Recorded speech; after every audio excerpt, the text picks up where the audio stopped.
Fasten your seatbelts. It's going to be a bumpy ride. You've got a real attitude problem, McFly. You're a slacker. Maybe you need a timeout. Welcome to the Luke and Rory podcast.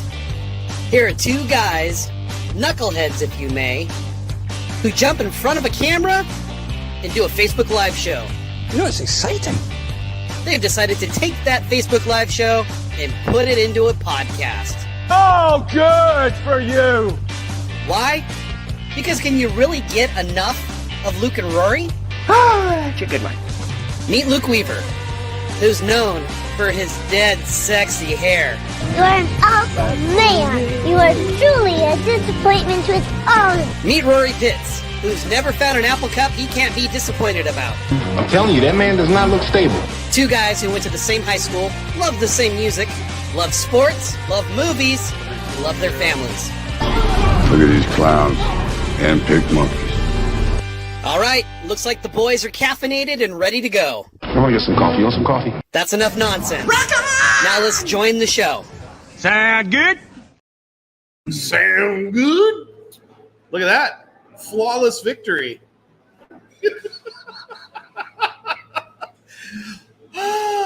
Strong. Strong. We're inside. And you know what? Today's a great day to be inside because it's not pretty outside. No. Last week was pretty. Yeah, you're welcome for that opportunity. You might want to check your messages.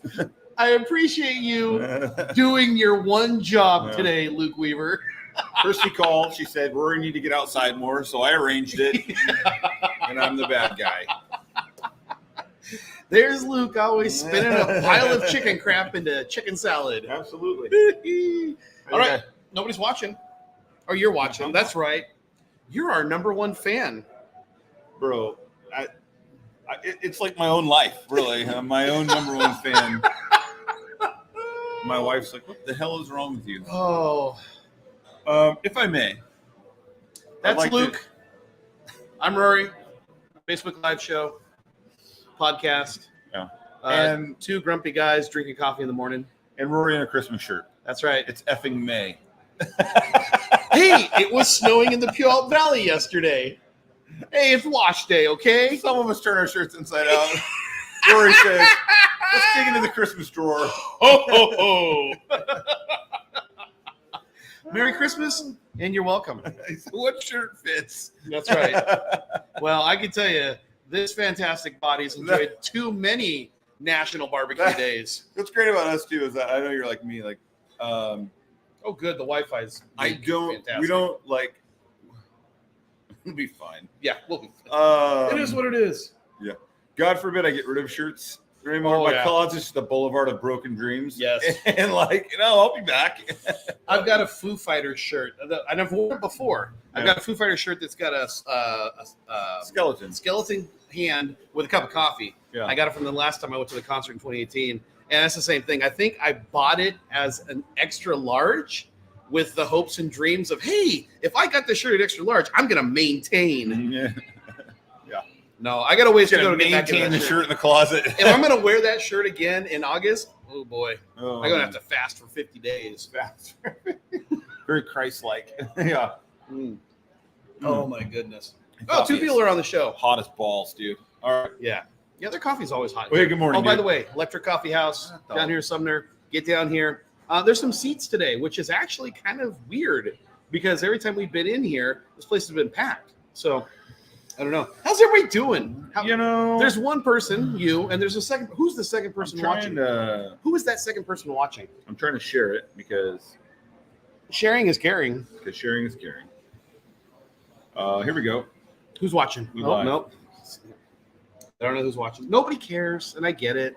It's Thursday the 16th. I had to look at the calendar. Pitts, I'm telling you. Talk to me. Talk to me, Goose.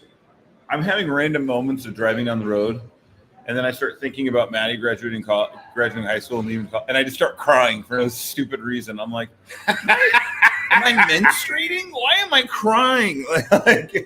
Just well, that comment goes along with our show today. And some idiot the other day was like, dude, I know what you mean. And I looked at him and I was like, no, you don't. Your daughter went to community college and stayed at home for 2 years. Like, my daughter's moving to an island. The only way for me to get there is be a strong swimmer or take a plane for 5.5 hours. That's a really good point. I guess I really haven't thought about that with you. Good morning, Renee Shepard. It's so good to see you, sweetheart. She is the president of the Kitsap County Luke and Rory fan club. Absolutely. Yeah, and that's not to take away from anybody else's experience of their kid flying the nest. But you will. But I will. I feel like what's her name? SNL. Oh gosh, the gal. She's in Bridesmaids. She did Bridesmaids. Kristen Wiig. Yes, Kristen Wiig. She's just like everything. So she's like, yeah, well, like I had like pneumonia. I was in the hospital for like 10 days. I almost died. Like, her story is always greater than everybody else's. Yes. I feel like that. I feel like. Oh my gosh, I actually know people like that in real life. But not to say, like, my kid is gonna fly the coop, dude. Like, not just get an apartment downtown with a friend. We're gonna put her. When does that happen? August? Yeah, we gotta take her down there. So you're basically taking August off. Yeah. I mean, between family vacation and getting Maddie set up. Oh, by the time I get back, I'm gonna be an absolute wreck for like 2 weeks. Yeah. Luke? Can you help me out today? I can't believe you're talking to me right now, Rory. You should know better. You've been through this. You should know better. Maddie used to text me too. It's just, of course, you're nervous. It's a scary world. Oh yeah. Last night she calls me, and I didn't know what was. He starts crying. Yeah, I just started crying. But she was at her mom's last night. They're getting ready to leave for Phoenix for the weekend and for a basketball tournament. Lainey's playing in. She's coaching, and she's meeting while she's down there. It's just really cool.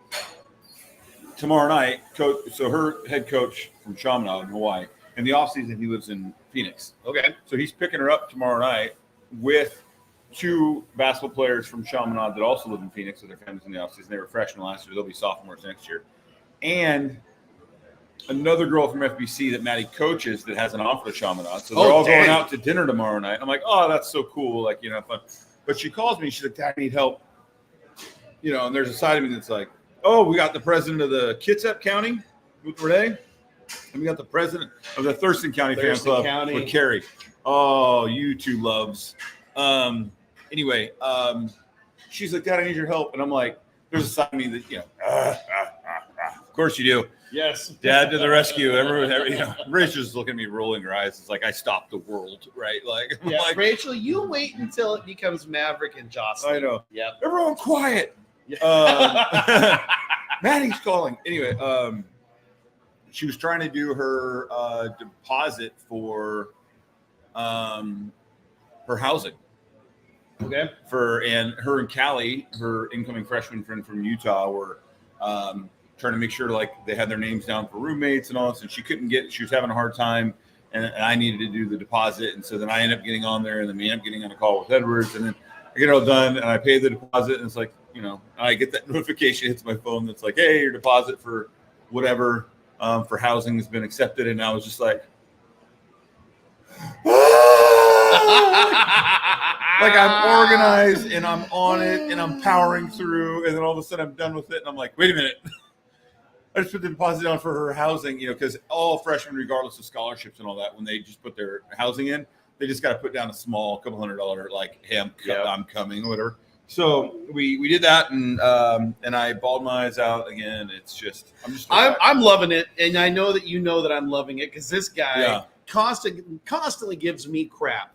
Oh boy, Pitts is emotional. Oh boy, Pitts heard a song. Oh boy, Pitts was watching a movie. Yeah. Welcome to my world. All right, dude. And it's just dumb stuff right now. You're gonna cry to graduation too. I'm just gonna tell you that right now. Oh, I know I will. I mean, well, I don't know if you guys know. I'm a softie. I cry in movies. I cry in whatever. I put on a tough persona, but it's all a facade.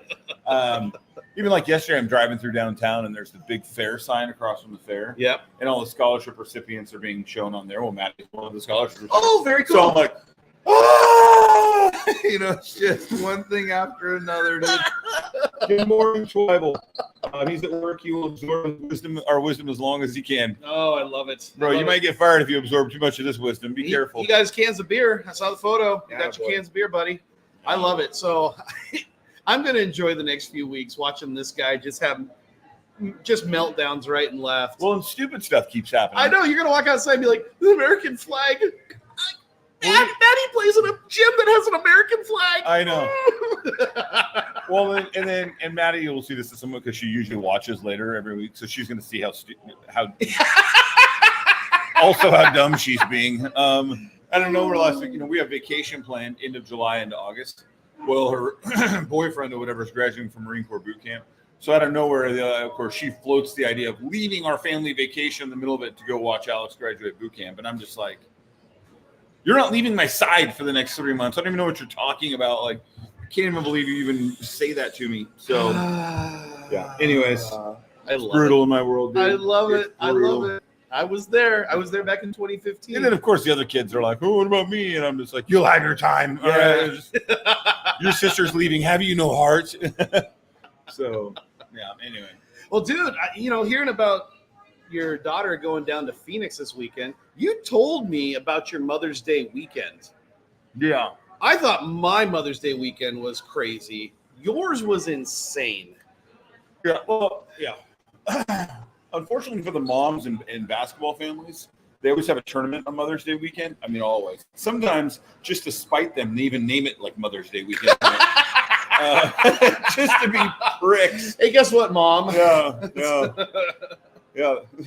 Welcome to the get your butt out of bed on your day and take your daughter to basketball tournament. And yeah, so it was pretty wild. So Joss and Mav last year have been able to play soccer together because we were playing 10U, Maverick's 7, he's playing up. And so it's been fun. So Saturday morning, they had our last soccer game. So we were at that. I left from that immediately to fly up to Mount Rainier High School in Des Moines to watch Laney play a couple games. And then Jocelyn showed up a little bit later, and we went to Highline High School where she had 2 games. And then from there, we came back to Mount Rainier to watch Maddie coach. We left finally later that night, went home, and then that's just Saturday. That's Saturday. I'm pretty exhausted. Yeah. So we were gone all day Saturday from 9 in the morning until about 7. And then Lainey and I left the house at 6:50 on Sunday morning. Happy Mother's Day. Yeah, I know. She had an 8 a.m. game at Mount Rainier High School, so we had to get up there early, stretch, whatever. And so she had an 8 a.m. game, a 10 a.m. game, and then Jocelyn had an 11 a.m. game. Then Lainey had a 12 o'clock game. Maddie ended up, this is cool. Maddie ends up, she's an assistant coach for the 17U this year. Scheduling conflicts based on teams playing at the same time. They came to her right before and said, hey, you need to coach the 8th graders by yourself. And she was like, oh my gosh, I've never head coached a team. So as soon as Lainey's game was done at 12, I ran over and watched Maddie's game at 1. She was coaching. She coached him in the semifinals of the tournament to a 20-point victory. So I was joking with all the other coaches. I was like, hey, Maddie's want to know. She's the all-time. There's a train going by. There you go, Paul. There's your outdoor commentary. She's the all-time winningest coach in FBC Northwest Alliance history. Anyway, so she gets done with that. We had a little bit of a break. So we took the kids. We ran and got Dutch Brothers Came back. Lainey had the championship game at 4 for her team. They won, so we were cheering that on. They won. Right after that, Maddie at 5 had her championship game for the 8th graders. They won on a last-second shot by 1. So everyone's winning championships. We finally get done there about 6, and I would tell Rach, I'm like, hey, I know this day has sucked as far as Mother's Day goes for you. What do you want to eat? You know, she's like, I want Mexican. So I was like, let's go to Los Pinos in Ording. It's her favorite. So we went there. While we're at Los Pinos, I didn't tell you this part. While we're at Los Pinos, some gal a couple rows behind us just passes out, just boom, drops. Like you hear like a sack. Strong margaritas there. Yeah, you like hear a sack of potatoes just fall out like behind us. Whatever. In comes the paramedics. We're just sitting there eating chimichangas, you know. So we ended up. We are not a powerhouse, and yes they're still open. Yeah. And so we ended up home at like 8:30 on Sunday night. Yeah. You know what? And then we did Mother's Day. You know what? I'm going to say my 2 cents here because it's not my lane. This is other people's lane. My kids really never played sports. My 2 older ones tried it out, said it wasn't for them. My 3 younger ones didn't really care to do it. So it's not my lane. From this layman, that's ridiculous. That's ridiculous because at what point did the kids – I mean, I know they're having fun on the court and everything, but at what point did they get to enjoy a weekend? I mean, that's just as – Well, this weekend. Well, nothing. This weekend. I don't know. That's to me, it's always been crazy to have that much going on for kids. And again, it's not my lane, so that's my 2 cents, and I'll go back into my lane over here. But I think I would agree with you if it was every weekend. But it's like once every 5 weeks, 6 weeks. Like, you know what I'm saying? So like, but Mother's Day weekend, and they want to do it. Who was the a-hole that scheduled all this crap on Mother's Day? It's every year on Mother's Day. Every year, wrong. Multiple tournaments. It's so wrong. Do they do the same thing for Father's Day? You know what's unfortunate is most basketball programs are off during June, so there's never anything on Father's Day. Never. So sorry, Mom, suck it. Yeah, and in all honesty, like Jocelyn and Matt, like they have so many friends, like in there, you know. So for them, it's the greatest day ever because Jocelyn will play a game and then she spends 2 hours running around schools and playgrounds with friends, and then maybe plays another game. So it's not like it's constant for their age. Yeah. I feel like it's too much. Like do it all on Saturday, and then let Family Day be Family Day on Sunday. Yeah. And I agree. Again, I'll get back in my lane. My kids don't play sports, so it is what it is. I think about when we played sports. It was, you know, we had baseball games on Tuesdays and Saturdays, Tuesday nights and Saturdays, and that was it. There was none of the extras. I think part of it though too is, and this is outside of our control, is Go Cougs. Dude, that breakfast burrito is legit, dude. He didn't have one this morning. Yet. Give me time. Part of it, though, too, and I think this is outside of our control, is population growth. So there is, when we were, like you said, when we were kids, you had a game on Tuesday and Saturday morning. Yeah. Like, even like you say, like South Hill Little League, like that made sense 20 years ago. Now you have 1 million kids playing. They have to have games every night, all through the day on Saturday, so that all kids and people can play. You know, and I don't know if I've shared this with you. Maybe I have, maybe I haven't. But I've been thinking about like what Maddie's had to do, and to a certain extent, Laney, but what Maddie's had to do the last 2 years. Yeah, flying to these different tournaments across the country. Right. And to me, that is incredibly insane because I think about families. Not everybody can afford to go to these different tournament events. And that's not a commentary on you. That's a commentary on the system. Because in order for Maddie to get where she got to, which is a full ride scholarship to college to play basketball, you guys had to do those things. Yeah. And it to me, it feels like it's a sad commentary that in order to get your kid to play at that next level, you have to do all of those things that just, I don't know, man. It just, again, this is my lane. I'm just looking over at your lane. Yeah, no, and I think I put it in perspective like this. I agree with a lot of what you're saying. There's certain things about it that I don't like. but like in anything in life, right? We got to this point because 20 years ago, someone was looking for a leg up. Yeah. And then, okay, I got to work harder. I got to do this. And then someone else had to do better than that and better than that. It's just like in our industry. What can we do that they're not doing, right? Right. What can we do that they're not doing? Oh, yeah. And eventually, you get to this point where if the kids don't have a basketball trainer, then they're not keeping up. If they don't have a speed and agility trainer, they're not keeping up. That wasn't the case when we were kids. It's been a progress to get there because at some point, just shooting in your driveway, you're like, okay, well, that's the same thing that Joe Bag of Donuts is doing. What can I do to get better than him? Oh, yeah. And so like anything, you progress to a point where this is what it is. Yep. And you can't hit the reset button. It's No, not like the Nintendo, you're pissed off because, Crime Dog just hit a home run off you, and so you just hit reset real quick. Like, well, yeah, and I think the thing is the only way the reset button is ever going to be hit is going to have to be when families say, hey, enough's enough. And I don't feel it's anytime soon. But it again, to me, it's a sad commentary because when we were kids, back in my day, yeah, you played soccer or football. Yeah. You played basketball. You wrestled. You did track. You did baseball. You were a well-rounded athlete, and I think I first noticed it when at the end of my junior year, Coach wanted a group of us to start lifting weights. Yeah. For football. Yeah.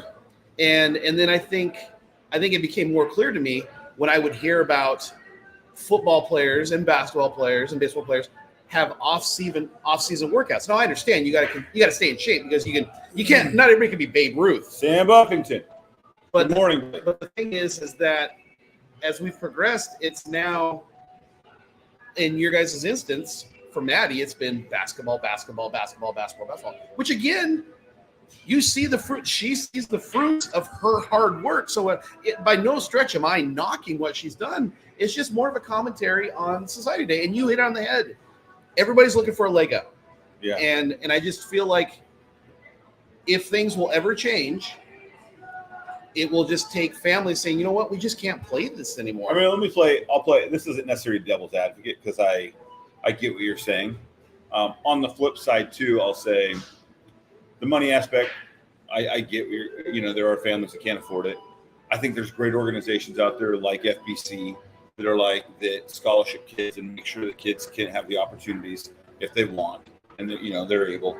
The other side of that coin is like, the travel. My kids have seen some incredible things in the last 3-4 years that they wouldn't have seen otherwise. Yeah. Visited some cool places, the Hoosier Gym, Niagara Falls, places in Arizona, places in Pennsylvania, Amish country, and New York, and all these different places in Texas, all these different places that they've been because of basketball. And honestly, and I tell people this all the time about like the little ones. I tell the girl, my young team, I say, and I told their parents, I said, hey, go out there, have fun, work hard, give it everything you got, compete with everything you have. But remember, someday you're not going to remember this game. You're not going to remember the score on the scoreboard. What you're going to remember is chasing your friends around the hallways and playing cards and all those fun memories in between. Right. And I look back at Maddie, and there's maybe 1 or 2 games in the last 3-4 years that was really tight and exciting that she could say, hey, remember that game? But she's like, do you remember going to the NASCAR track? Right. Remember riding scooters with my basketball team last year through downtown Indy? Like all those memories that she has with friends. And friends that she's made from around the country that she wouldn't have known, that stay in touch, that she wouldn't have without it. And so I see that positive side of it. I see that too. Yeah. That's very cool. But your point is, I think it doesn't fall on deaf ears. And I think that there's a lot of families out there that, make those arguments and like, is it too much? What are we doing? So stuff. Yeah. Dane says, wait, did I just hear a real estate agent say they're staying in their own lane? Dane, bro. I don't want to be in a lender's lane. I don't want to be in a title company's lane. Yeah, I am the king of staying in my own lane. Staying in your own lane. We'll get to that. I got comment. Let's keep it light. I'm gonna keep it light for a minute because I'm gonna continue with the idea of staying in your own lane. What else were we gonna talk about? See all that's going on. So our Mother's Day weekend, started off with the kids had their Catholic Schoolhouse Showcase, which is basically a chance for all the different age groups to, here's what we've done, here's what we've learned this year, And so that was really cool. This was Ryan's last one because he's graduating. Yeah. And so he really knocked it out of the park. He's such a good young actor. He played Al Capone in one scene. The other scene, he played a salesman. You're not fooling anyone, kids. Yeah, pretty much. And so I did that, and then we had Sam with us, and so we took Sam up. Took him up to Meridian Habitat Community Park, the old Jesus of the old amphitheater. Yep, the old amphitheater up there. Yep. And so we did that for a couple hours, and then the kids had their homeschool dance, which was out in Enumclaw. So kind of funny about this is Rory will complain to me about coming to this side in the traffic or driving whatever, or he's like, "Oh, going out to your house is too far." And then just probably 3 times a week, I see him within 10 minutes of my house somewhere doing something. I'm like, that conversation was brought up yesterday. I don't want to hear it. We're going to be on this side of the bridge like 4 out of the next 5 days. It's not often. Usually what happens is people live and then they're like, hey, I got a job offer, but it's an hour drive. Rory on the other hand is like, hey, I'm not changing jobs, but I got a house offer 2 hours away. Yeah, I got a house offer, Yeah. Which honestly, I was looking at the numbers this week. I'm still happy with my house offer. Oh, absolutely. Just not really thrilled with the commute. Absolutely. So, but to top that off. And the fact that he was like, yeah, we're going to totally plug in out there. Never did. No, the outlets aren't working out there. Yeah, anyway. Can't seem to be plugging into anything. So yeah, that old North Mason charm. Yeah. I was about a month into it where he was like, F the Bulldogs. Threw his hat in the fire. Those are both lies. I'm not F the Bulldogs, and I do still have my hat. I will say, you won't find a North Mason alum that has more Bulldog pride than this guy right here. Sometimes I'm like, man, what happened in North Mason to you that didn't happen to me? Because, well, you are stoked. I was going to say, I think that's part of the problem. Part of me was still living in my high school days. I was still Uncle Rico. Throw a football over the mountains. You know, kids, back in high school, yeah, I was the editor of the school newspaper.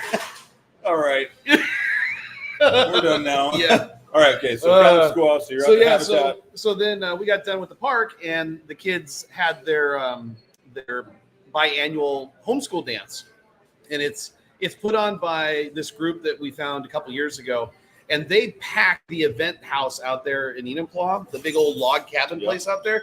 They pack that place with so many homeschool kids, and our kids love it, and their friends go there, and so right by that bar, the Martini bar. Yeah, the Crystal. Yes, I think so. Okay. I think so. It's just before you head out of town to go towards. Yep, on the right. Yep. Yep.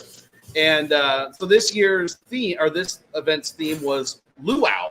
Oh. How appropriate, because it was a freaking hot day on Saturday. Yeah, absolutely. So I mean, they nailed it. So we did that. They had a great time.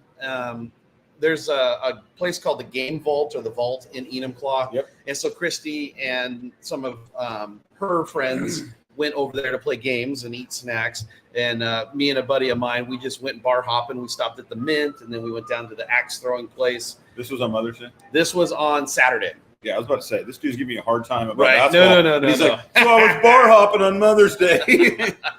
Anyway. Hey, Dane, screw you. They had newspapers in high school back in the 1800s. Yeah, whatever. You know what? Hey, Dane, while we're on that topic, do you ever work? No. Because I always see you on golf courses with your boss. Yeah. Happy birthday to the mustache, Gardner Minshew. Your poor wife, Dane. Sorry. Going to work today, honey. Having golfing. Yeah, he basically takes the kid and goes golfing. Yeah. Which is, I mean, hey, you know, if you talk to your kid about lending, it's a tax write-off. I'm not working. Anyway. So, all right. So that got done at 10 o'clock at night. But, of course, everybody has to say goodbye and hug and take pictures and all that kind of stuff. So we didn't leave Enumclaw till about 10:45. That's a good 90-minute drive back home. Yeah. So we get home, sleep, wake up in the morning, head back into Tacoma, go to church, and then we had to hustle back to the house. For a second, I didn't know who Christy was, because I asked her, what kind of food did you want for Mother's Day? And she said, I want pulled pork sandwiches. And I went, hey, girl, Sure, it's not Father's Day. I got you. Oh, man. So I had to go back home. I put it in the slow cooker overnight. Okay. And slow cooked for about 12 hours. Oh, so good. So we grabbed that, went over to my mother-in-law's, hung out there in Grapeview. All the kids Hence came the over. Christmas shirt. Yeah. Yep. So that's what we did on Mother's Day. Just hung out, watched old videos of the kids. I don't know why that seems to be a trend lately.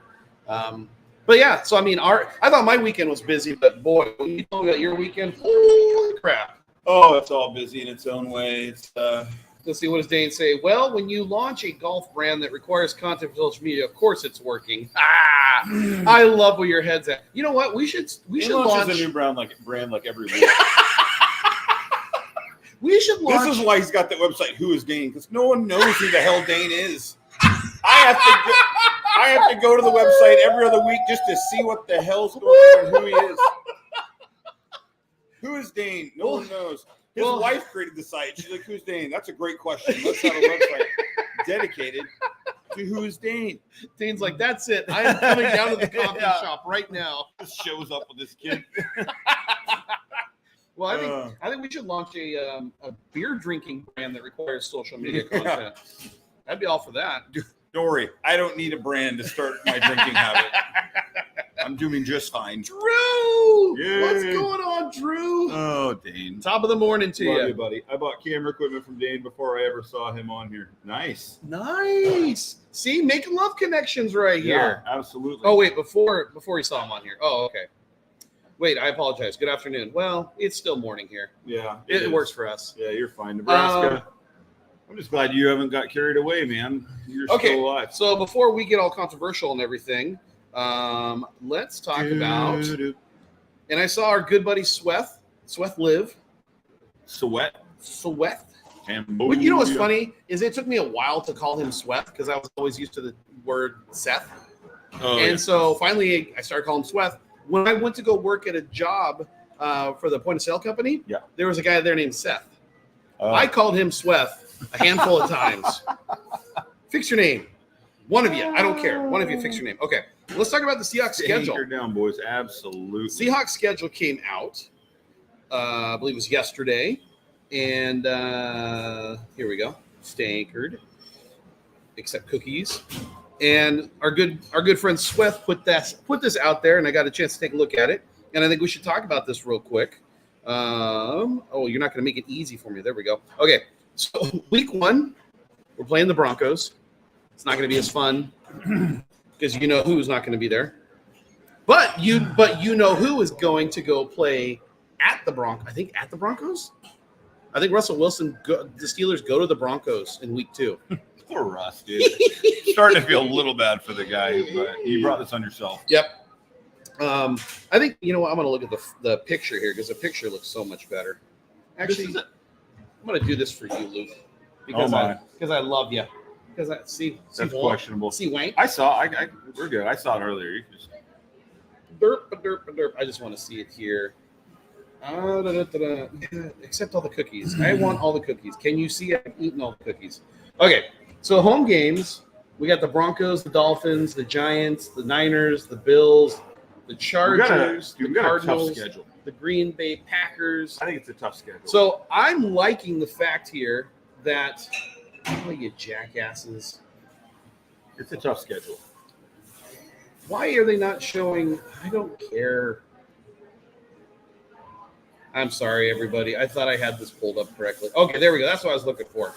So, is nobody saying anything? I saw the Patriots schedule. I see maybe at least 5 wins. That's what Drew said. Looking at the Seahawks schedule here. So one thing that I do like is the fact that the Seahawks, October 6th, 10th, they're in Atlanta on the 20th, but then they're back in town the 27th, the 3rd, and a bye week. So they're going to be home 1, 2, 3, 4, 5 out of 6 weeks. I like that. I think that's an advantage for them. I do like the fact that they've got Green Bay coming to town and the Vikings coming to town. I like that better. They got some tough games, man. But they gotta play the Bears on Christmas, the day after Christmas.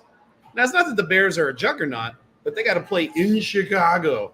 So, but I mean, you got the Dolphins, tough game. Yep, You got the Lions on a Monday night that's in gonna Detroit. be fun. Tough Yeah, in game. Detroit. You got the Niners on a Thursday night, tough game. Yeah, You got the Bills, very tough game. You got the Rams, it's going to be a tough game. Then you got, I mean, here's the thing: 3 weeks in a row, this could be a 3-loss streak right here. You got the Bills the 27th, the Rams the 3rd. Then you get your bye week. Then you come right back out and go on the road to see San Francisco. yeah, actually, that could be brutal. And actually, if you actually take it back, Atlanta figures to be pretty good, and San Francisco before that. So you got San Fran, Atlanta, Buffalo, LA, San Fran. Yeah. Before you start to lighten up and get Cards, Jets, Cards. Green Bay is not going to be a walk in the park. And then you got Minnesota, Chicago, and LA. It does look like a tough schedule. It is tough. I mean, if you base it off of what the teams did last year, I mean, it's if Aaron Rodgers can stay healthy, then who knows? Maybe the Jets might be formidable. And all that to say, like, I really don't expect a lot from us this year. I mean, maybe they'll surprise me. I'm excited about Coach McDonald.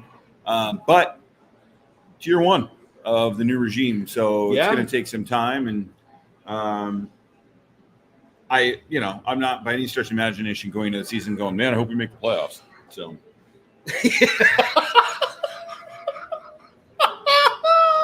Welcome to my school of pessimism. Usually I look at these things and I'm like, okay, we can get this one, we can get that one, you know. I'm the guy that look at the schedule and be like, 16-1 seems reasonable, you know. Boy, this whole Maddie graduating thing Yeah, is really throwing you now for I'm a looking at it and I'm like, we got 3 wins in there? You've been drinking a lot of soy milk lately? I'm telling you, sour soy milk. So, oh my goodness. Yeah, we'll see. It'll be fun. I mean, Yeah. I'm looking forward to football coming back. I hate all the ridiculousness outside of the game, but I'll be interested to see how we do. I mean, this could be good or it could be ugly. Yeah. I do like the emphasis on defense, though, especially with our defensive coach. We've had an emphasis on defense. We just wasn't working out. I mean, oh, sorry, Pete. We love you. It's just not been where it was. So, jumping sports real quick. Well, hey, before save your comment for a second. Let's look at this real quick. Is what's his name? Tualapa? Who's the quarterback for the Dolphins? Oh, Tua Tagovailoa or whatever. Okay, yeah. Is he going to be in the game on the 22nd? He will have his 11th concussion of the season by that point. How about Jared Goff? Will he light them up? Yeah. Oh yeah, he'll light them up. I don't even know who the quarterback is for the Giants anymore. Daniel Jones. Still? Yeah. Sorry. 49ers. Hey, for the record, Daniel Jones will have a career game that day. 1, 2, 3, 4, 5. So will the 49ers be 5-0 going into that week 6 I game? don't know what their schedule is. So, Okay. Is Michael Penix going to be the quarterback in week 7? no.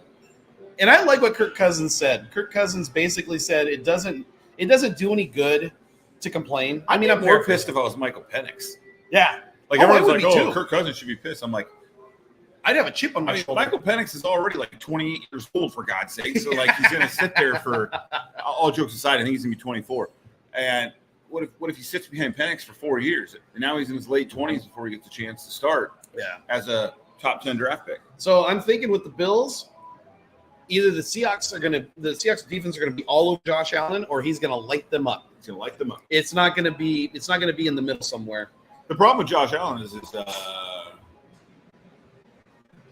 I mean, for defenses, even if like we're firing and trying to blitz and stuff, he's just too big and too strong. It was I remember, like, as much as I hated the guy, like Roethlisberger was so hard to bring down. Oh, that was the problem, and that's Allen. But he actually can run too. He's hard to bring down, and then he can fly. So, what else we got here? So we got the Rams, of course, the Niners, Cardinals. What's going on down there? Is there anything to worry about, or Mighty Mouse? You know what? I'm gonna let's spin a positive web here for a second. Oh dear.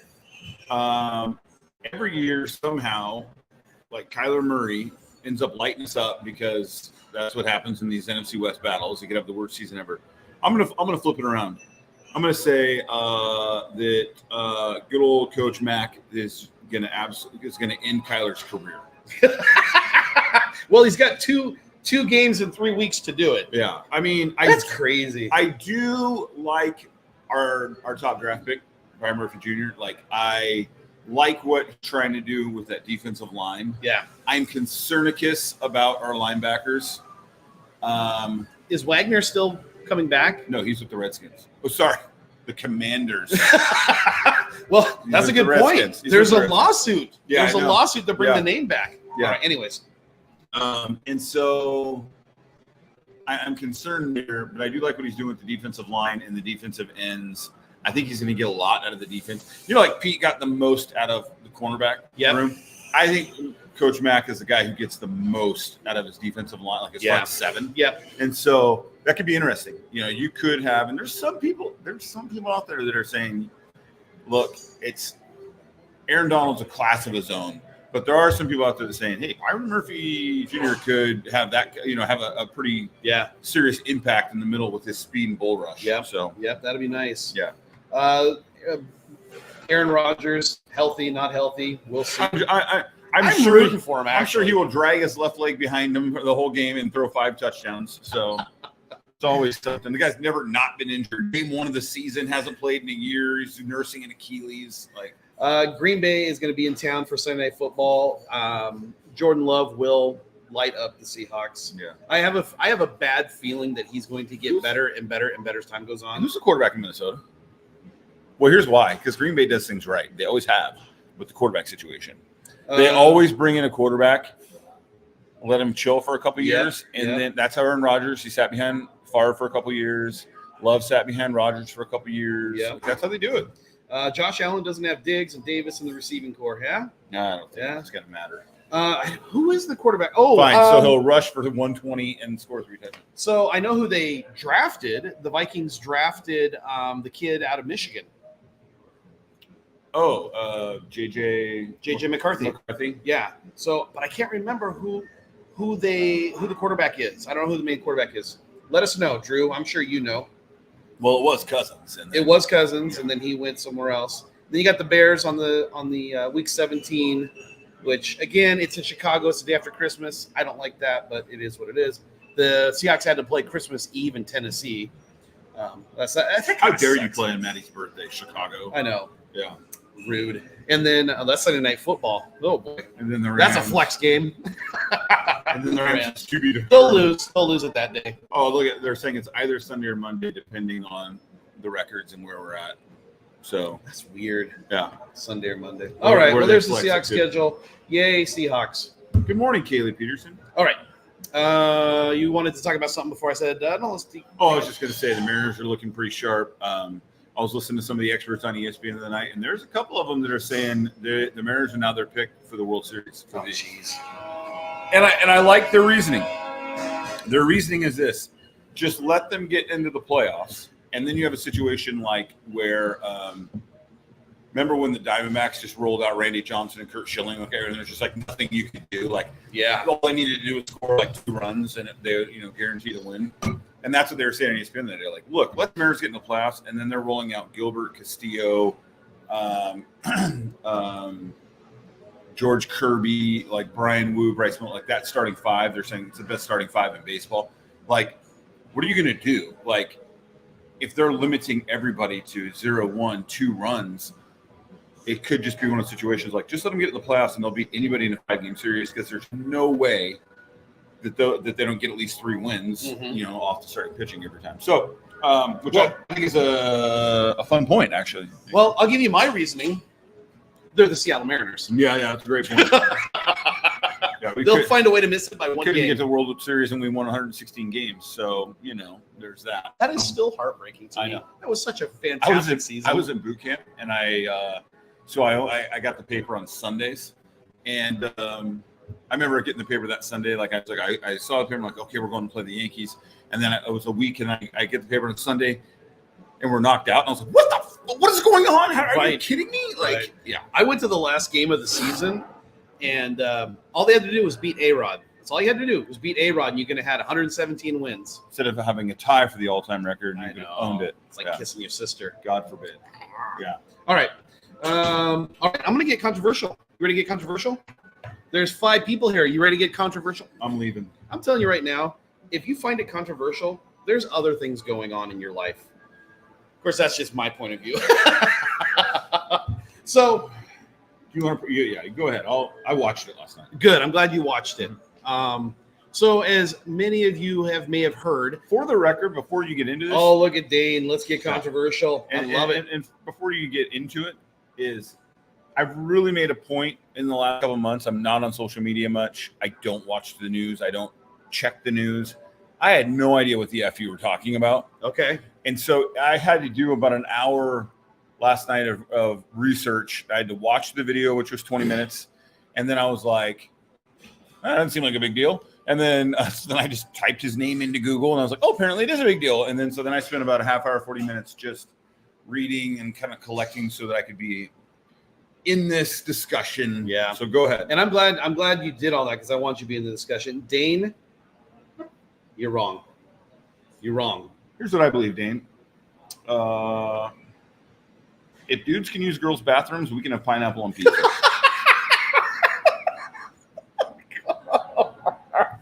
Okay. Don't make me feel unequal and excluded, Dane. Oh my gosh. Okay. So if you haven't already heard, I'm gonna get in so it's much been trouble. well, welcome to our lives. Yeah. It's been all over social media. Harrison Butker, who is a kicker for the world champion Kansas City Chiefs, is a devout Catholic man and attends the traditional Latin Mass. So let me Touche. Yeah. So let me just put that out there right now. That is who he is. And I really feel like that if you're mad about what he said in his speech, I don't think you really I don't listened think you used that right. I don't care. I don't care. I don't think this means what you think it I means. don't care. Joey. Yeah. Tribbiani. All right. You're not using it right. I think if you're mad about his speech, I don't think you listened to it. I think you listened to the talking points and you didn't take the time. And I'm making a generalization. You didn't take the time to listen to it. Because I listened to it yesterday. I find nothing wrong in the speech at all. And I'm going to tell you right now, good morning, Kaylee. I'm going to tell you right now, you have to understand the context. This is a Catholic man at a Catholic university. Hold on, pump the brakes. Talking to Catholic graduates. And not just any Catholic university. It's Benedictine College, which is very Catholic. And by that, I just mean not in a bad way. I just mean they adhere to what many people would consider old school, outdated, traditional values in the home, in the church, in society. So it's not like he was giving this speech. Wait a second. What did you say? Huh? Say that again. I was like, we're talking about Benedictine College, which adheres to a very old school or traditional. Okay. I heard you say outdated, and I thought I was going to have to throw your coffee at you. No, not outdated. I said what some people would think is outdated. Good. Ed's here. Good. I'm glad Ed's here. Ed says, shocked. As a white Catholic male, you find anything wrong with it? Right. Yeah. You nailed it. You nailed it. I find nothing wrong with it because I am a Catholic man. Yeah. You don't need to throw white in there. That's not necessary. Well, yes, he does. No, he doesn't. No, yes, he does, because Ed is liberal. Oh. And when they don't agree with something, it's because you're white. I'm just kidding, Ed. But I mean, again, that's the context of it.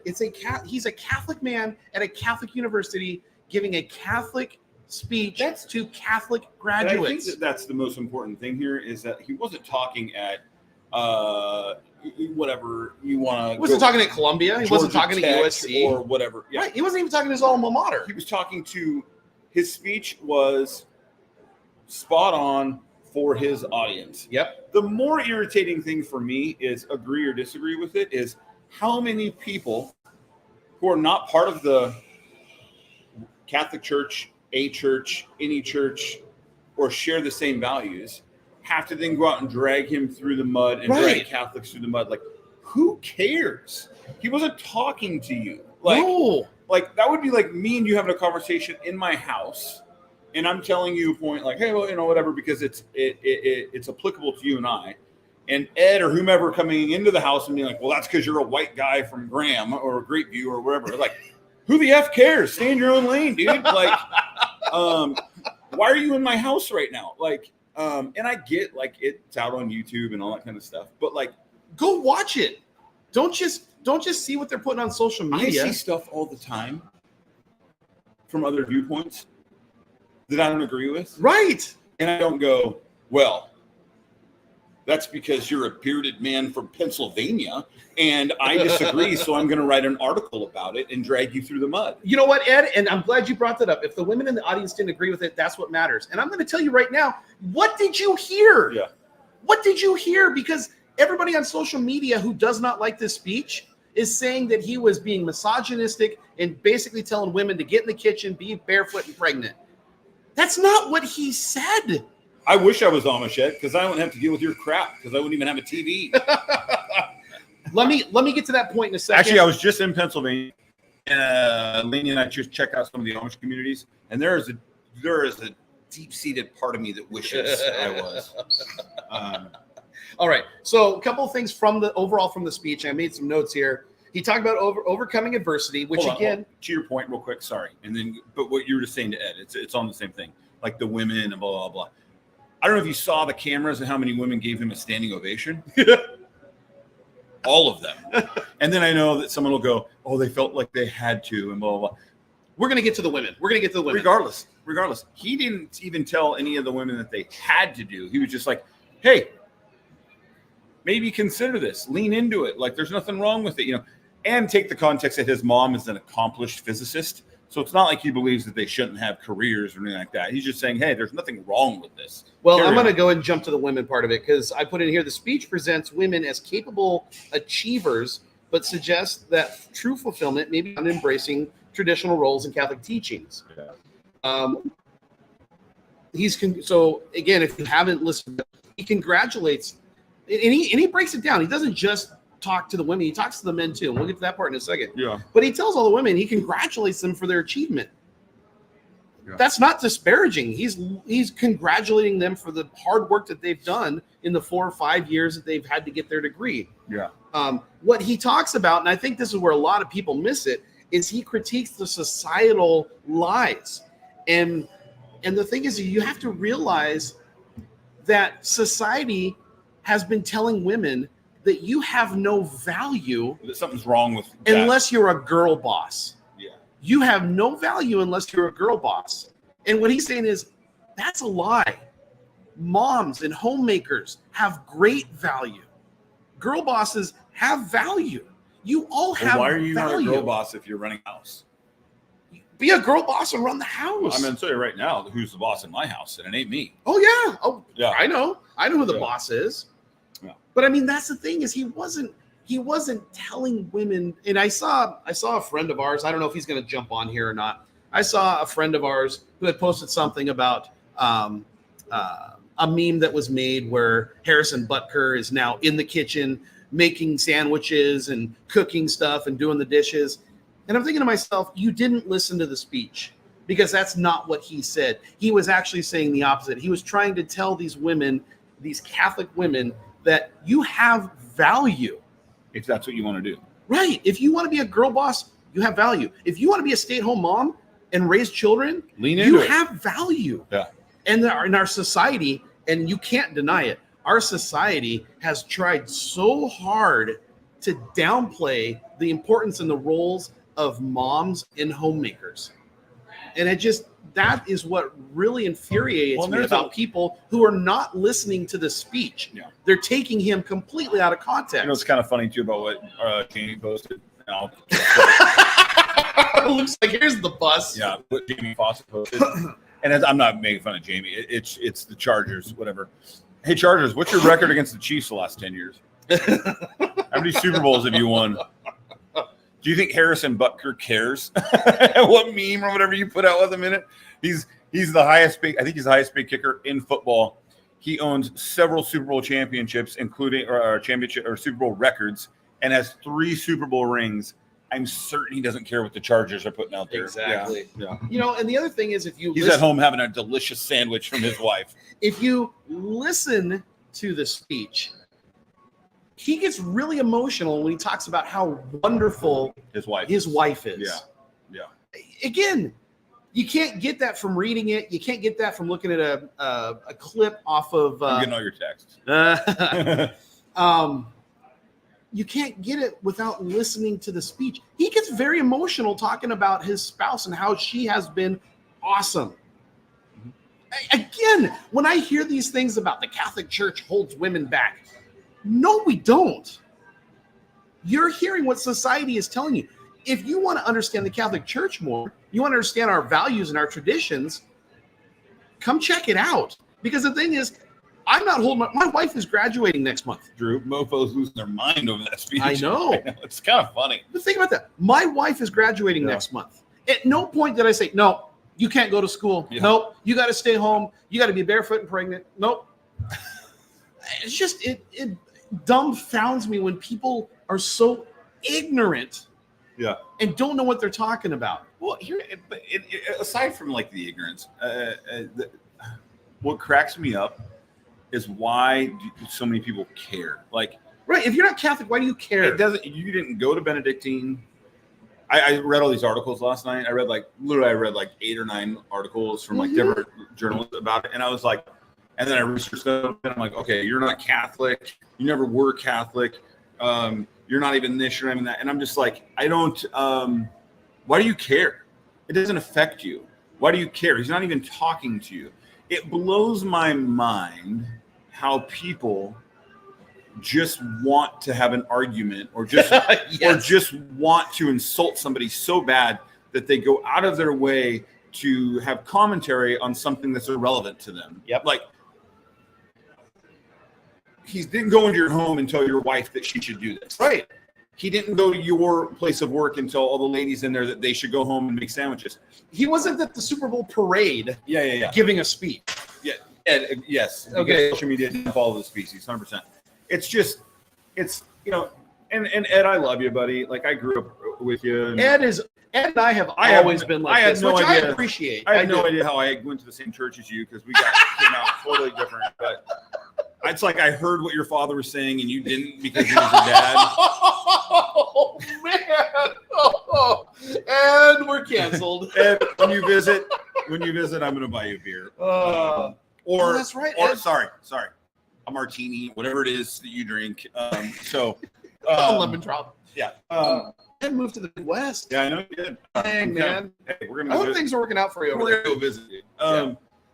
No, but like it's where I lost my train of thought. I was having so much fun. Well, think with about that. your thought because I want to address this. So Paul says Catholics have elevated women. Yes, bourbon, attaboy, to such a level they pray to them, and I'm glad Paul said that because that's another misunderstanding. Is Catholics don't pray, and I'll use Mary. I'll use Mary as an example. We don't pray to Mary. Yeah. We ask for the prayers of Mary, which is different. And a lot of people don't understand that. And so when people say, well, you pray to the saints, you pray to Mary, that's not correct. Yeah. We ask for those prayers. And people say, well, why would you do that? Well, one, we're Catholic, so we believe that the saints are in heaven and that they can pray for us. Here's just like I would say, Luke, I need you to pray for our family. We're going through a tough time. Yeah. That's what it's like. So we don't pray to funny? Mary or one to of my, the saints. One of my closest friends, who's pretty liberal, texted me out of nowhere the other day and said, you know what he said? He said, hey, dude, this is what's going on in my family. I really need prayer. One of my most liberal friends who never talks about God or prayer or whatever. He's like, hey, dude, I could really use some prayer.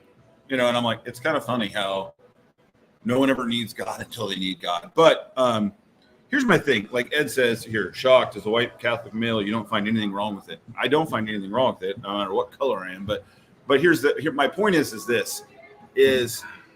like Ed, I guess, like, why do you even need to make the comment there's something wrong with it? There's nothing wrong with it. It just doesn't apply to you.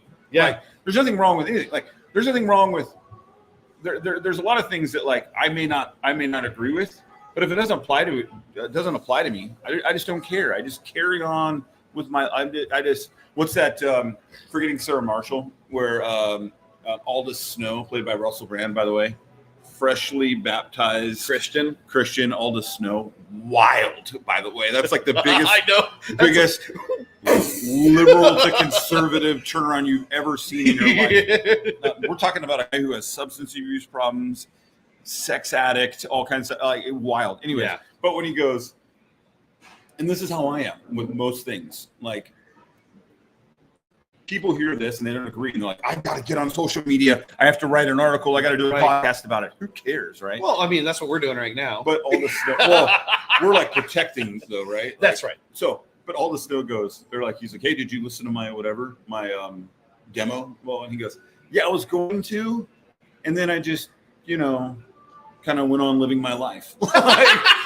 And like, that's how I am when I disagree with things. I mean, we have the show and we talk about things, whatever, but like, we talk about things that are already being talked about, right? Like, I don't like look for things and then try to go out into the world, like go through my social media and tell me how many things that you see on there where I'm like publicly disagreeing with something I read somewhere. You just won't find it. Like, it's if you look far enough back, you'll find it on mine. But maybe I'm the 10 same years way. ago, I got out Nowadays, of it. I was like, why? There's so many matter. things. I can tell you this. There's so many things in the past 6 months that I could have commented on, but I've done that. I've thought, who cares? I'm not going to do this. Okay, so Ed says, for the record, I never said I had a problem with it. Okay, I don't agree with some of it. Fair enough. But I agree it was not directed to me, but social media pushes things out there. Yeah, and absolutely, Ed. And I know you like to get under my skin. And I guess that's why I wanted to bring it up today. I was more passionate about bringing this up than Luke, because I feel like I want to set the record straight on what's really going on here. It's, again, a Catholic man at a Catholic university giving a Catholic speech to Catholics. I'll talk about my mom. Like, my mom went to Wazoo. Okay, 4 years. She's a kook.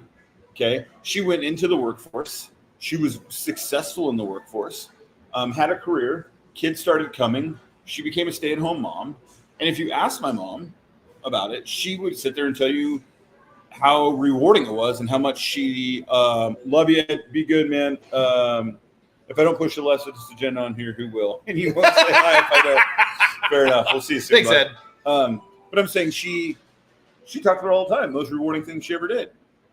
Right. And here's the funny thing is that if people look at it like when I say, or when you push the homemaker thing or the mom thing, like, and they're like, oh, it's so misogynistic.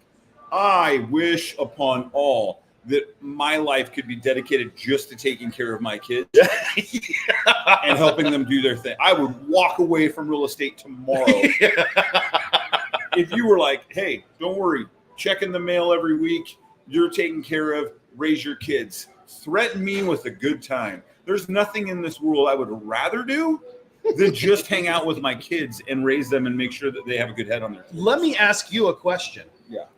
Because I know what my answer is. Out of all the things that you have done in your life, is there anything that has been more rewarding than being a dad? No, 100% not. We've had this discussion so many times in so many different ways and through different like venues or channeled through different lenses. Nothing. Yeah. Nothing. And it's funny because even Rachel give me a hard time sometimes. She's like, it's a work day and you're off on you're doing something basketball related or kid related sometimes. And I'm like, I know, I got to check myself sometimes because I'd rather be doing that. Like, I would rather be doing something that involves my kids than working. Yep. And it's funny, we just put such a negative stigma on it now. Yeah. Now let's take it on further down the road because I know you want to. I loved what he had to say about masculinity. I loved what he had to say about men doing hard things. Yeah. And being men, like, and y'all can say it's toxic all you want. Like, why do you? Yeah, I get it, Dane. Yeah, I wish I could, bro. Like, we give you a hard time, but dude, we're jealous. I'm jealous, dude. Yeah. And before you get to the men part, I wanted to say that was something that I learned watching you early on in our friendship, in our partnership. That's something that I was blinded by with my 3 older kids. Yeah, Like we've had the discussion how you missed some things. I did, and the thing is the most rewarding thing for me is being a dad, hands down, bottom. But nothing else comes close to that, is being a dad. And the fact that I tried to move my career along and had to sacrifice some things about being a dad, it hurts me, and it's going to hurt me the rest of my life. And there's things that I wish were different between my 3 older kids that I had a part in not allowing that to happen, not allowing that to grow and all that kind of stuff. And so, people can look at it and think, oh, maybe you're giving Ryan and Bella more attention. Yes. And it's because I learned from the mistakes of not being there as much as I should have been there for my 3 older kids. And I love them dearly. I love every single one of my kids dearly. But it's a lesson I had to learn the hard way. There's things I'll never get back. And I've shared this before. I'll never get back the moment of my daughter, Jessie, and her friends going down to Pioneer Park to take prom photos, senior prom photos, because I was at a mother effing inspection that could have absolutely waited. And I'll never get that back. I'll never get that back. I think that is the, if you don't mind, I think that can be part of, I think that's part of the, sorry. Yeah, you know what? I'm going to also touch on this real quick. Paul said, back here, Paul said, fascinating. Oh yeah, pray for us sinners. But if you're not praying to her, who is she going to know to pray? How is she going to know? How she know how to pray? Yeah. And the thing is that we believe that the saints in heaven can hear us if we call upon them. And so that is the difference. Whereas we pray to God, we pray to Jesus, we pray to the Holy Spirit, but we don't pray to the saints. We don't pray to Mary. We call on them to pray for us. And so that's the difference. And that's one of the little things that people, and I'm not picking on Paul here, but people out there who don't understand the Catholic Church, and they say, oh, you pray to Mary or you worship Mary. No, we acknowledge how awesome she is because she's the mother of Jesus. That's pretty freaking awesome. And so, that's just the slight change there is we call upon the saints to pray for us, but we don't pray to the saints. Chris Hall says, good morning, gentlemen. Good morning, sir. He has the right to say what he wants, and the college definitely is aligned with this theme. I think most are, quote, bothered, unquote, by this because it was a college graduation speech that leaned into women being homemakers. Most went to college to start a career and eventually find out how to balance it. Yeah, and I think that's a valid point for people on the outside looking in. I think if people spent 5 minutes researching Benedictine College, 5 minutes before you got online and started spewing out everything, you would realize that Benedictine College leans into that. Okay, so here, I've made some notes here. The speech suggests that women have been misled by societal norms and expectations, particularly regarding career success versus embracing traditional roles such as marriage and motherhood.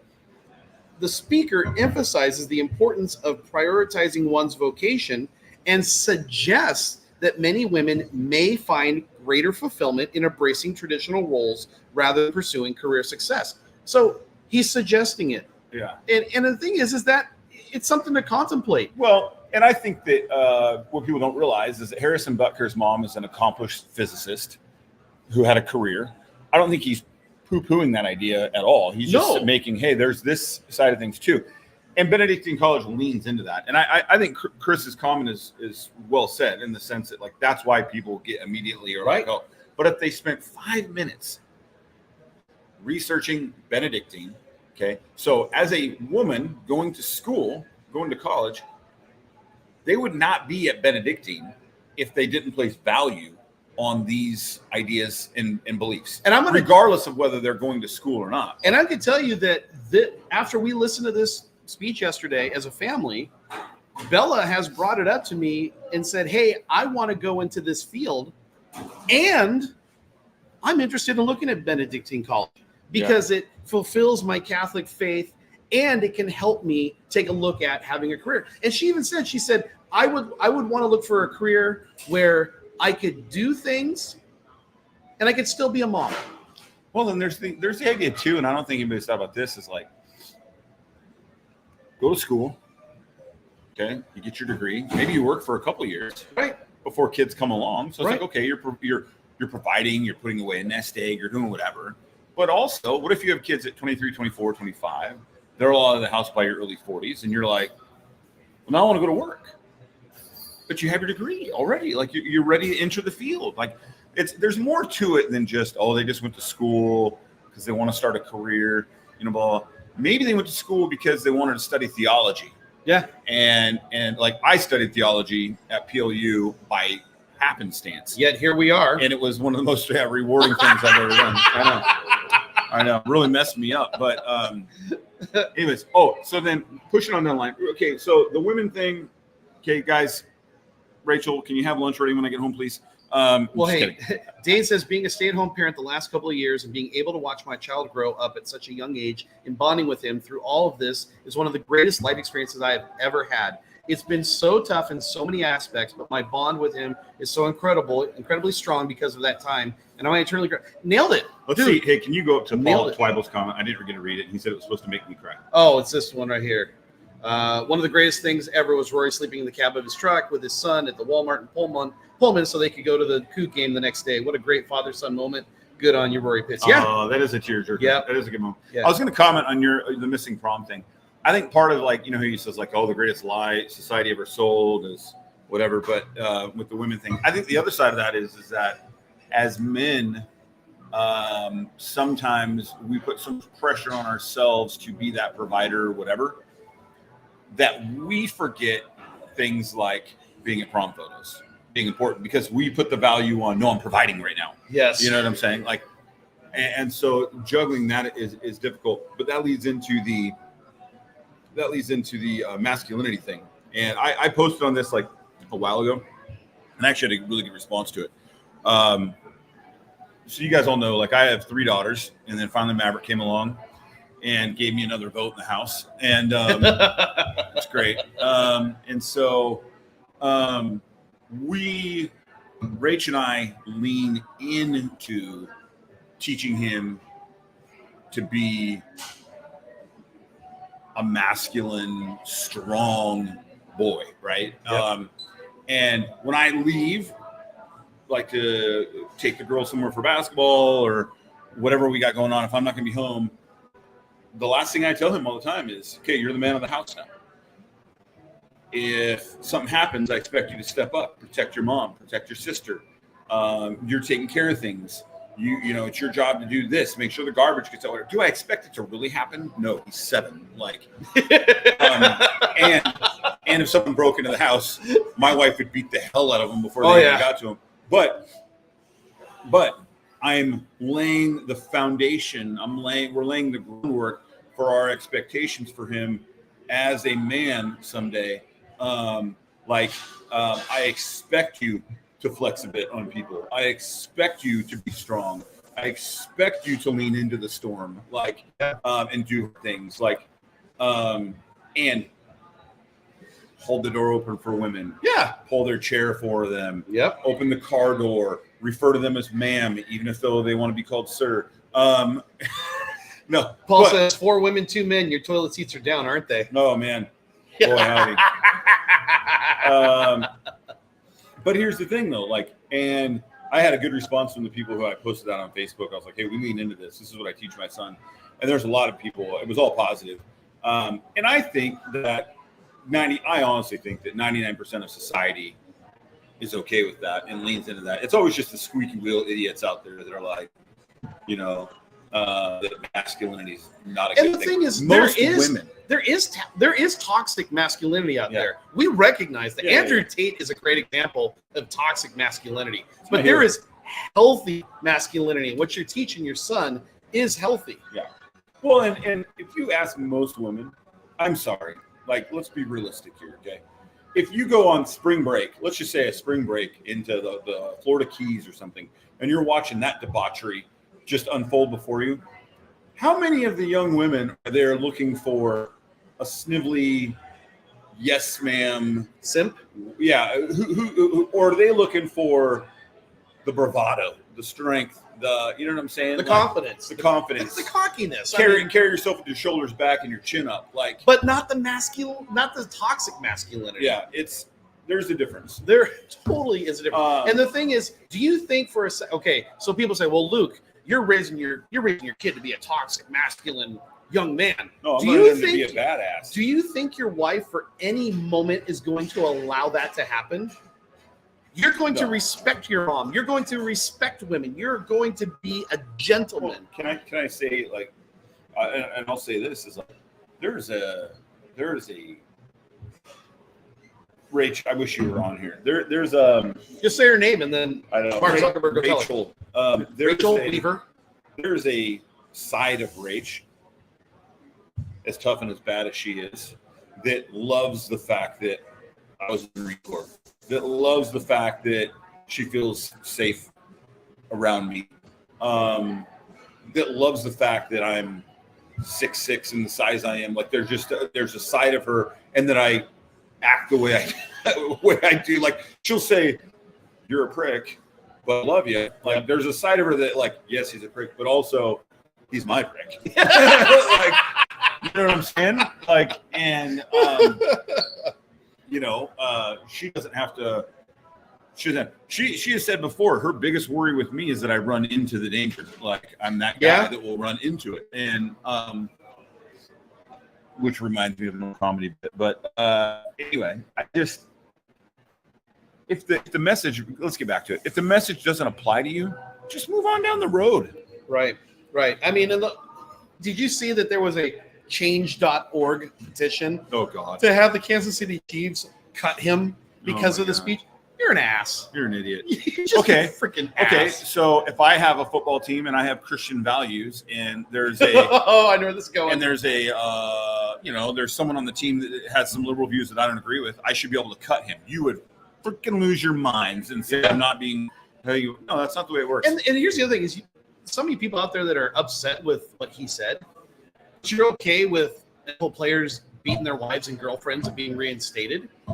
Well, you know what's funny is, I hate people taking things out of context too. So many people are posting an interview from Patrick Mahomes where, he was like, I don't even talk to him. I don't even talk to him, blah, blah, blah. And they're like, see, Patty Mahomes tried to tell us about her. And I go, I've seen Patrick Mahomes is talking about he doesn't want to ruin the juju because the guy can kick field goals from 60 yards with accuracy. This is why social media sucks. It has nothing to do with what you're trying taking to it completely out of context. What does Dane say? He made a hoodie for Matthew that has the baby from The Hangover wearing sunglasses. I remember seeing that. And underneath it says, "Sup, girl." Some mom told me I was spewing toxic masculinity parenting by assuming he was into girls. Yeah. Did you also tell her that she sucked at life? Sorry. Yeah. No, I agree. He's Hope's favorite player because Move on. Because she giggles when she says Butker. There's Matt. Yeah, I just this whole thing with people getting so bent out of shape, man, about someone who of the Catholic faith who is promoting Catholic values to a Catholic university. Like, did you have nothing else to write about? Like, what is wrong with you? Like, just move on down the line and do your own thing, man. Like, if you don't agree, you don't agree. It doesn't need to be a thing, dude. Like, okay, so raise your kids the way you want to raise your kids. Lead your family the way you want to lead your family. It's just trying to like shame him over his beliefs, but then demand that those of us who don't agree with yours acknowledge you and call you by whatever. Like, F off. Like, I mean, seriously, my pastor's going to see this and he's hearing me say F off. Apologies. But like, seriously, the most annoying thing in the world to me right now is everyone screaming and running around and saying, these are my pronouns. You have to call me that, or you're being disrespectful and should be sued, or you have to believe this, or you have to whatever. But if I don't agree with you, I get to publicly blast you without effing consequences or repercussions. Yeah. F off, stay in your lane. Bro. And I'm going to say this is that if you're one of those people out there that is putting these memes out there or putting these short video clips about how Patrick Mahomes doesn't even like him, if you're one of those people and you haven't listened to the speech, knock it off. Or the Patrick Mahomes interview. Because you are spreading misinformation. You truly are spreading misinformation because those memes drive me nuts because they have nothing to do with actually what he said. Or the people that are out there saying, and he's dragging Biden through the mud. You're the same idiots that drag Trump through the mud. And I'm not saying that one is wrong or right or worse than the other. What I'm saying is the hypocrisy of it when you don't like it who he's talking about, but you're willing to do the same thing to somebody else. Just shut your mouth. And I'm glad you brought that part up. We weren't even going to talk about that part of it, but he talks about The importance of leadership. He critiques leaders, including those in religious positions. He went after religious leaders. God, he went after the Catholic. Man, the funny thing was he went after the Catholic Church. Yeah. At a Catholic university. He said, including those in religious positions, for their failure to uphold traditional values and prioritize their roles effectively, highlighting the negative impact in society. And I absolutely agree with that. And he talked about the president. He didn't call him by name, but he talked about the president. And the thing is, was he wrong? I mean, the things that he brought up, we can all observe.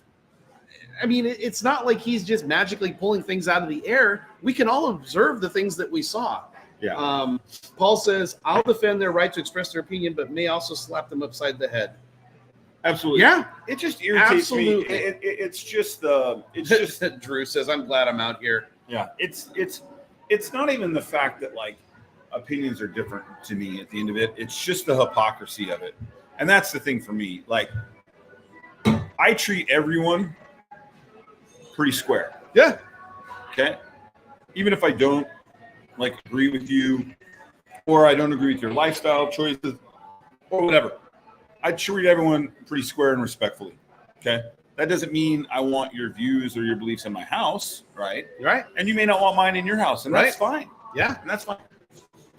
It's the hypocrisy of it, though, that when people want to yell at other people to respect them and acknowledge who they are or acknowledge their beliefs, but are pissed off when someone else does it for their side. Yeah. And it just, that's the problem. It's not the difference of beliefs. The difference of beliefs and views and values and all that is what makes us who we are as a society.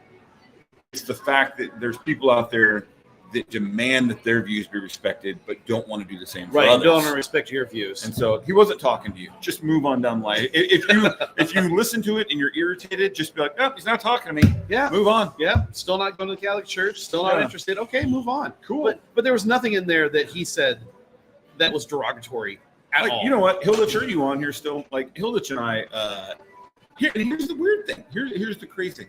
I know for a fact that Matt and I have some differing views on certain things in society, and most of them are society views. We also go to the same church. I think I can speak for him when I say that we both deeply love each other and appreciate it. And I see Matt. I know it's warm hug time. And I love Matt. And we can love each other and have differing views and still have respect for each other. And I appreciate that. I know there's some things I say that probably grind Matt's gears. And I know that there's things that Matt probably believes that would grind my gears, right? But when I see Matt, it's a big hug. Our daughters are in the band together. We hug it out. We love it out. They're graduating together. Like we're going to be around each other a lot in the next few weeks. And it's great. Oh, here's trouble. And it's great. Oh my gosh. And it's great. And so that's the way it should be. Yeah. You know what I'm saying? Guys like Matt and I are the example of what society should be. I'm just saying, we can have differing views and still love each other. Yep. It doesn't have to be this, I'm going to go out and blast the guy. Right. It doesn't have to be hate. It just, So there you go. I got to say what I wanted to say, and I'm glad to hear that you took it that way as well. Yeah. I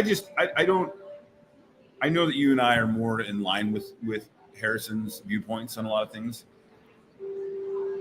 What irritated me was not the fact that people disagree with him. What irritated me is the people like demanding he be fired and all this kind of stuff, because it's like, okay, then then maybe you should be fired from where you're at if your boss doesn't agree with you and your lifestyle. Like that's right. No one is saying that about you. And and people would say, well, I can't believe you two real estate agents would get on here and say something like this. This is who we are. Yeah. And it's really simple. You either do business with us or you don't. Yeah. This is who or we're we not are. talking to you. We'll unfriend you. Yeah, easily. It's and here's and funny. I'm glad you brought that up about how we have differing. Rory and I have some different views. We argued earlier on the show about the basketball thing. Yeah, but we have other agents that we don't necessarily see eye to eye with, but we love them. We have clients we work with that we don't see eye to eye with, and we still work with them and help them get the best situation possible. That's how you work as an adult. It's kind of funny too, people early on in our real estate careers. I know you probably got the same thing as I did. It's like, don't put your opinions out there. which I still adhere to a lot, like in the sense of like, Oh, yeah. I'm not going to put it like, I know my lane. I'll talk. But here's the thing, because people will not do business with you if they don't agree, if you're different than politically. When I call the plumber or a contractor, I don't say, I don't say, hold on, before you come out to my house, what's your view on gay marriage? Right. Wait, I got to go look this person up on Facebook first. I don't like try to like, or what's your view on abortion? Or where do you stand with Israel? Where do you stand on the new tax system? You know, blah, blah. I don't care. I care that you're at least trying to be a decent person and you do good work and you can help me with whatever I need. Like, right. It's this whole, like, people are not going to support you or use your business if you don't agree with everything that they believe or whatever. It's just like how daft and like useless do you have to be in the world to make that like your main object in life is to try to like shut down every business that doesn't agree with you. Like, the world would be a pretty boring place if everybody agreed with you and everything. So it just drives me. Hold on, Hilditch, we have different views? ? How come no one told me? Very true. There is a lot more to love about people than to hate. Agreed. Even kooks. P.S. I have some peanut butter in my car, and I never remember to get it to you. That's all right. I'll see you a lot in the next few weeks. I'll probably see you on Monday night. Monday night, I'll see you. Nice. Our daughters are being honored as outstanding 20 seniors by the Puyallup School District. So, nice. So yeah, I think the biggest thing to take away, and I know you agree because you just said so, and I'm always right, is just the whole take it down. Just turn it off, and he's not talking to you. Yeah. Why do people have to? I don't know. Yeah. I mean, if in your house, you believe that your daughters should strive to be girl bosses, do it. Fantastic. But don't get all butthurt because someone says, hey, you might consider, and that's the thing, you might consider being a stay-at-home mom. I'm paraphrasing, but that's what he said. You might consider. Well, the funny thing was, there's a lot of people been out of shape about his comment about Pride Month. You know what I did in the car? Well, but here's the thing. If you don't agree, who cares? Yeah. He's not talking to you then. Nope.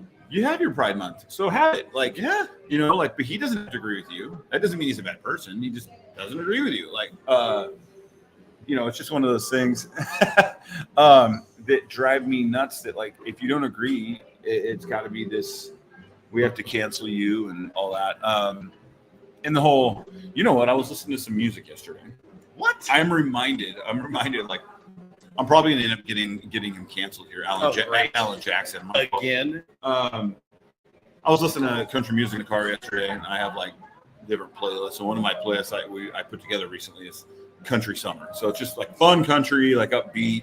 But I listen to more, like, kind of outlaw style. But I do love Alan Jackson. And his song, Where I Come From, yeah, you know, it's cornbread and chicken. Yep. You know, it's front porch sitting. But in that, he says that lady asked him if he needed a ride. A tall, whatever, and he says, "No, thank you, ma'am. Where I come from, we like girls who sing soprano." He's making an absolute comment about, I mean, and this is like in the 90s, right? But I'm like, God forbid that the liberal tidal wave gets a hold of it, like realizes they said they'll try to cancel Alan Jackson, who is a national treasure, by the way. That's right. And so, but I was listening to it yesterday, and I was like, oh God, like I know what he's saying. Yeah, even Lainey was in the car with me, and she's like, "Oh, shots fired, Dad!" And I was like, "Oh, you caught it too." So, well, I need Alan Jackson. He's down by the Chattahoochee. But anyway, I just, along with that though, who's like, Alan Jackson? Dean. That's it. It's going to be whiskey and cigars at Luke's house, listening to Alan Jackson. You know what? If you want, Dean, let me start this because we're talking about fatherhood and we're talking about spending time with your kids and building memories. As soon as we're done, or right now, I don't care. Go look up the song Drive by Alan Jackson. Drive, and then in parentheses, Daddy Gene, because his dad's name was Gene. Listen to that song. It's probably my favorite Alan Jackson song because it's all about having memories with his dad that he is now applying to being a dad to his daughters. It's one of those songs right now, especially with my daughter in the twilight of her time at the house, that it comes on and I just start crying. So it's a great parent song. I love it. I'm kidding. I love seeing your blood pressure rise. So many bad things I want to say. All right. What else we got? Anything? It's 11:30. Yeah, I think we wrap it up. Peanut butter food drive. We are on day 16. We got 15 days left. And we're not killing it. No, things have slowed down. We got a donation yesterday. Thank you, Jan Baker, Jan Bacotti Baker, for your donation. Jan is better than you guys. Yeah, Jan knows how it's done. But we do have a donation. I'm going to take a picture with her and post it because I'm proud of her. My mom. Nice. My mom got us peanut butter. I got to go pick it up. She's like, I got you peanut butter. I tried to pick it up the other day, and then I love my mom. Let me tell you about my mom real quick the other day. It's a 3-minute story. It's kind of funny. I called because I didn't get to see her on Mother's Day because obviously I was in, various gyms around King County. So I called her anyways on Sunday and happy Mother's Day, Mom. Like, let's go out to lunch or something. And so I told her, I said, hey, I'm going to be over in your area on Tuesday. And she's like, okay, let's go to lunch. I said, you got it. It's your day. So I go to the listing appointment. I told my mom I'll be at your house like noon 30. She's like, all right, I'm going to this church spiritual warfare thing, yada, yada. My mom and her old lady friends going to all these church things. And so I said, okay, cool. She's like, I'll be back by noon. I said, okay. She texted me at like 11:45. And she's like, I'm still here. What time are you going to be here? I said, let's just call it 12:30. I text her on my way. I'm there. She's like, okay. I get to my mom's 12:30. She's not there. I'm in the parking lot. I'm like, okay, her car's not there where she parks it. I'm like, so I text her. I said, hey, I'm here. About 10 minutes later, or about 5 minutes later, she goes, okay, I'm on my way. I'm only 5 minutes away. I said, okay. And now I'm starting to get a little bit of a time crunch because I got to pick up Lainey after school. And anyway, then she says, about 10 minutes go by, and I know she's 5 minutes away. And I'm like, okay, she's still not here. Then she texts me, and she's like, no, she calls me. She goes, can you come pick me up? I can't find my keys. And I'm like, okay, give me the address. So I drive. It's 4 or 5 minutes away. I get there. She can't find her keys. So I look, literally, she parks. I go, okay, let's retrace your steps here, right? She parks. The door to where she was going into this little church was maybe 30 feet away, 40 feet away. She goes, I parked. She had her friend with her, too, from her senior living place. She's like, I parked. I walked 40 feet to that door, into like the second row, and then back out. And I'm like, and you can't find your keys. Like, they can't find them anywhere. So I'm looking in the car. They're not in there. So I end up taking my mom back to her apartment at the senior community. She gets a spare key from the apartment manager, gets into her house, gets her spare car keys. I drive her back to her car. At this point, lunch is off. Like, I can't, like, whatever. She looks around. We get into her car. I'm like, maybe you just locked him in the car, Not in there. She can't find him anywhere. So she leaves. I text her a little bit later. She's like, I was like, did you ever find her keys? She's like, no. I'm like, oh, my gosh. So we missed our opportunity for lunch and for me to get the peanut butter because I never had a chance to even go into her place. Then all of a sudden, I know her yesterday, she texted me with a picture of her keys. And she's like, look what I found. And I'm like, I didn't have time to, like, hear where they – I was like, let's go. Good job. Like, I'm going to call her today and find out where they were. But I'm sure they were in a coat pocket or something that she had taken off. She probably took her coat off when she went into the church and had it hung up and then forgot the coat there or something. I don't know. Love you, Mom. So that was me trying to take my mom and get peanut butter for Mother's Day. So I'll get it another time. Yes, peanut butter food drive. We need donations. Yep. We got 15 days left. We got to get we need the actual physical peanut butter, or we need you guys to jump on that QR code for Venmo, send us the money, because we're going to probably go get peanut butter on the 30th, maybe the 29th. So all the monies that we collect in there. Well, I think we should hold until like 1st or 2nd of June. Well, not the 1st and not the 2nd, because that's the weekend. Well, or even the 3rd. I'm just saying, give them all the way to the 31st of May. Yeah. All right. We can do that. We can do that. Absolutely. So, but yeah, we need it. We need your friends. It's not for our homes. It's for the local food banks. This peanut butter ain't buying itself. All right. Yeah. So yeah, absolutely. Great show. Always insightful, irreverent, entertaining. I love you guys. Irreverent. Love you, Auntie Donna. Merry Christmas. Auntie Donna, I sent you an invite for Maddie's graduation party on June 22nd. Hopefully you got it. If not, check your events page. Great. Now everybody who didn't get one is going to say something to you. It's just family. It's not. Nothing personal. Yeah. Stay in your lane. All right. Love you. All right, you guys, take care. Have a great week. And hopefully Luke will remember to call here again next week. Get us reserved. I'll consider it. and then we might be back next week. Yeah. What is next week? Next week is the 23rd. Why do I feel like? Oh yes, please bring Grandma Great. That would be seriously delightful. Why do I feel like we got something going on next week? I gotta let's look at Because the it's calendar. 7 days from now. We have no idea. Oh, you know what? That's what I got on my calendar next week. The Luke and Rory show. All right. We'll see you at 10 a.m. next week. Peace out. Rachel, make me a sandwich. That was wonderful. Bravo! I loved that. Oh, it was great. Well, it was pretty good. Well, it wasn't bad. Well, there were parts of it that weren't very good, It though. could have been a lot better. I didn't really like it. It was pretty terrible. It was bad. It was awful. It was terrible. Get him away! Hey, boo! Boo!